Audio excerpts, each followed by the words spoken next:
stood in Downing Street when Margaret Thatcher went, and the parallels with now, the speed of events, the speed that things happen. And I think this is going to be one of the keys now, as John Major's touched on, what's going to happen in these coming weeks, because at the moment there is obviously a very dangerous economic and political vacuum. And, you know that the financial markets hate uncertainty, even though we've had the sort of equity markets and the pound coming back today. How long is that going to last before they start crunching the numbers and think, what can this government do when so many ministers are still wondering where they're going to end up? Absolutely. Well, Mark, I want to touch on that point there and the parallels between 1990 and Margaret Thatcher's demise versus today.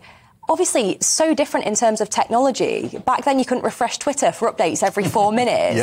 How interesting has it been for you, seeing these kind of live updates and seeing it pan out sort of minute to minute? Well, I mean, Patrick obviously tweeted this morning in reaction to what was said in that speech. You said it was a very elegant speech. Well, I thought in the circumstances, it wasn't as kind of bitter as it might have been. I still think you could detect an underlying element of bitterness and struggling to comprehend. Them's the breaks. When the herd shifts, it shifts. Exactly. But I personally think this is a very dangerous moment for the Conservative Party. I think almost Sir Graham Brady is the guy with the most responsibility on his shoulders. He is, in effect... The 1922... Yes, he's, in effect, now the leader of the Conservative Party. He has to solve all kinds of delicate questions.